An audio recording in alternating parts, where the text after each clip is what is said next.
In light of recent events, immigration has become a very important topic in America.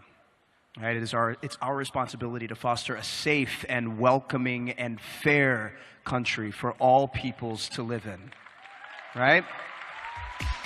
And our next speaker is very passionate about the cause. Please welcome Angie Rivera.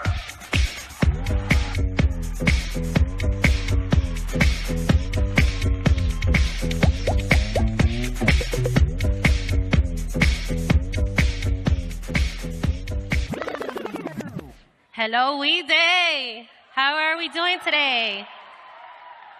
I'm so excited to be here with you all and tell you a little bit about myself and why immigration matters to me.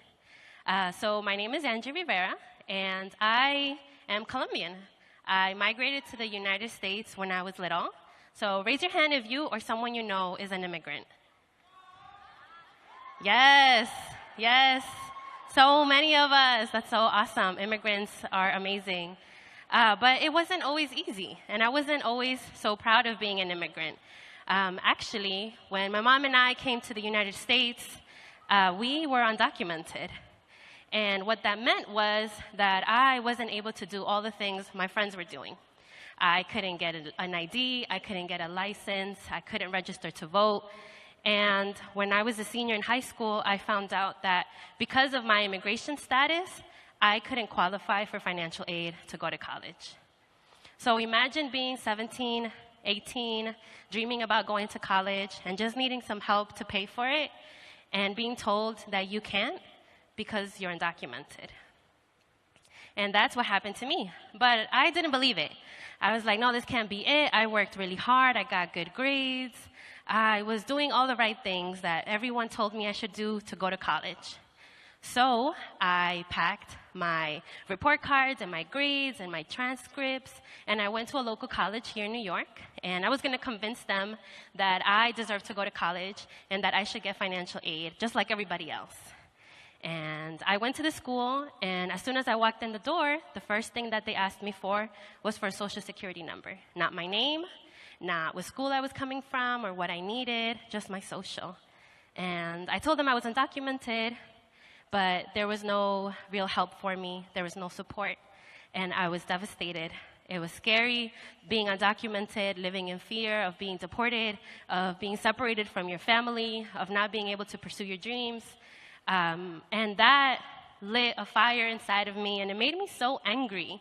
It made me so angry to feel that because I was an immigrant, I couldn't do the same things everyone else was doing. I was angry that people like me were treated differently, that we could be separated from our families, that we were treated badly just because of our immigration status.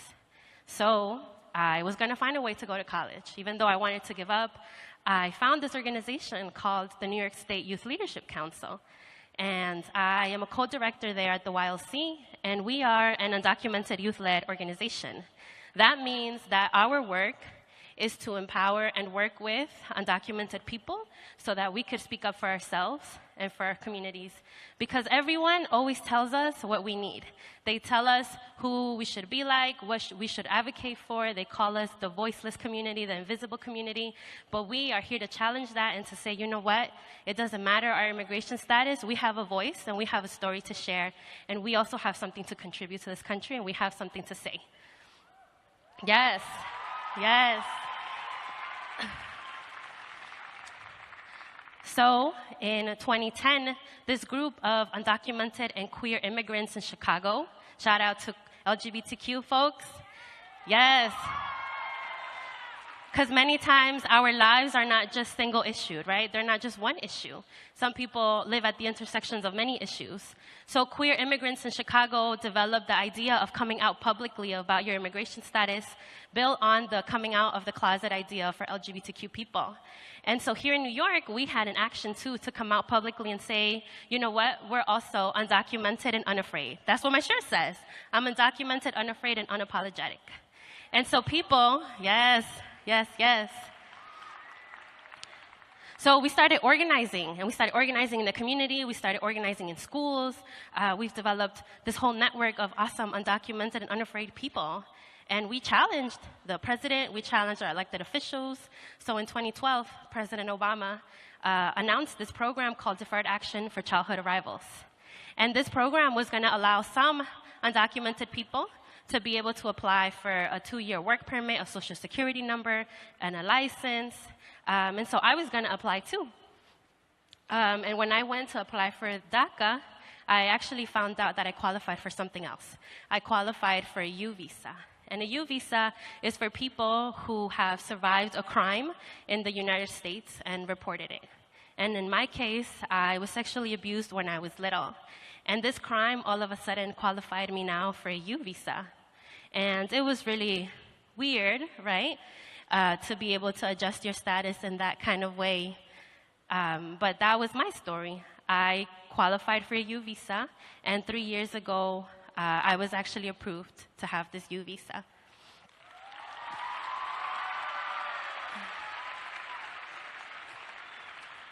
Yeah, thank you. Yeah, I am on a path to citizenship in a very weird way, to celebrate. And it often reminds me of how unfair things can be that you would qualify for immigration papers because of something horrible that happened to you. But, you know, I know deep down, and I know in our work, that justice isn't just getting papers. Justice isn't just becoming a citizen of the United States.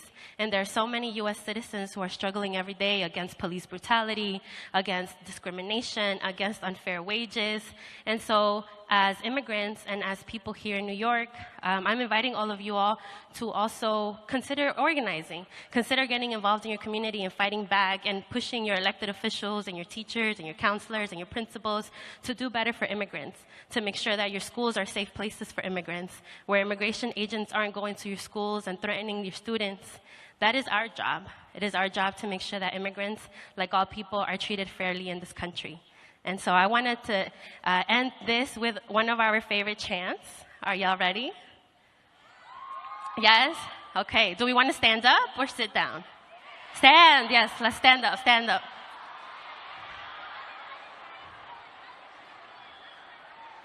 Yes, okay.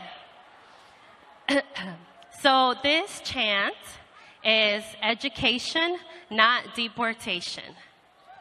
Okay? Education, not deportation. And it has like a little rhythm. So you could get into it, bounce your knees a little bit. Okay, are we ready? Okay, 1, 2, 3. Education, not deportation. Education, not Education, not deportation. Yes, it's not deportation. Education, not deportation. Yes. Thank you so much, We Day.